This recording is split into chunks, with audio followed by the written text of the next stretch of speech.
नमस्कार, आप देख रहे हैं न्यूज़ पीआर। रियासना आपके साथ है। आप सभी का स्वागत है ताज़ा होले विद रिया के एक और एपिसोड में। आज हम सुनेंगे एक ऐसी किन्नर की कहानी जो हमारे देश की पहली न्यायाधीश हैं। जी हाँ, जिनका नाम है जयंता मंडल। जयंता मंडल मध्य प्रदेश की रहने वाली हैं और वहीं ये पली बढ़ी हैं, लेकिन न्यायाधीश कैसे बनी और कैसे आज किसी कोर्ट की जज बनी जहां हमारे समाज में किन्नरों को की क्या इज्जत है, ये हमें बेहतर तरीके से पता है। अब सिचुएशंस थोड़े ठीक हुए हैं, लेकिन अगर हम उस वक्त की बात करते हैं जिस वक्त ये न्यायाधीश बनी है, तो आपको पूरी कहानी अब हम बताने जा रहे हैं। जयंता अपने परिवार में अच्छे तरीके से पली बढ़ी, लेकिन जब 18 वर्ष की इनकी आई हुई तो इनका भी मन था, जैसे दुर्गा पूजा में हम सब जानते हैं 9 दुर्गा माता को कहकर पूजा की जाती है, तो ये भी तैयार होकर पूजा करने गई और वहाँ कन्या जो जमते हैं उसमें बैठती हैं। और ऐसा होता है कि जब ये घर लौटती हैं तो इनके घर वाले इनसे नाराज हो जाते हैं और इन्हें इतना पीटते हैं कि ये 4 दिन तक बिस्तर पर ही रह जाती हैं। और उसके बाद इन्हें ऐसा लगता है कि जो ये हैं उन्हें कभी भी एक्सेप्ट नहीं किया जाएगा, ना उनकी फैमिली एक्सेप्ट करेगी, ना उनके फ्रेंड एक्सेप्ट करेंगे।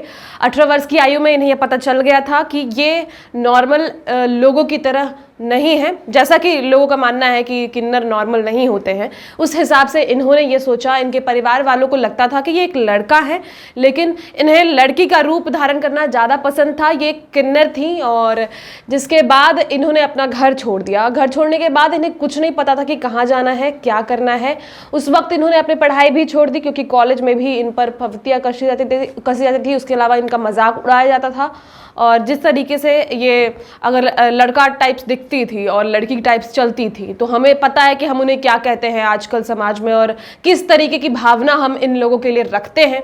यह एक सत्य है कि किन्नरों को इज्जत नहीं दिया जाता हमारे समाज में, जबकि वो बराबर की हकदार हैं। उसके बाद ये गई और फिर वहाँ भी इन्हें कुछ समझ नहीं आया। होटल्स में रुकने जाती थी तो वहाँ रुकने नहीं दिया जाता था, उन्हें भगा दिया जाता था।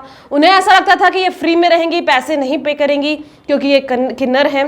फिर इन्होंने सोचा कि मैं उसी समाज में रहूंगी जहाँ से मैं आती हूँ, तो ये भी किन्नरों के साथ रहने लगी।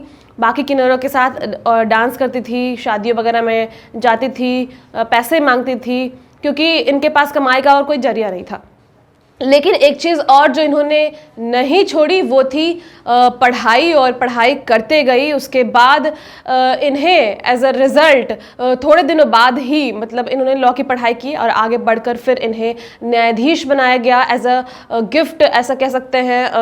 वहाँ की गवर्नमेंट ने इन्हें न्यायाधीश बनाया एक जगह का, और ऐसे में ये देश की पहली किन्नर जज बनी। और ऐसे में आज ये बहुत लोगों के लिए प्रेरणा है, बहुत किन्नरों के लिए प्रेरणा है जो ये कहते हैं कि किन्नर पढ़ नहीं सकते, किन्नर आगे नहीं बढ़ सकते, सिर्फ पैसे मांग सकते हैं। तो ये थी जयंता की कहानी जो मैंने आपको सुनाई। अलग कहानी थी सभी दिनों से, तो और भी ऐसे ही इंटरेस्टिंग कहानियों के लिए आप हमारे साथ बने रहें। हर रोज इसी वक्त ताज़ा होले विद रिया के एपिसोड में हम आपको नए नए कहानियाँ सुनाते हैं। फिलहाल आज के लिए बस इतना ही। धन्यवाद।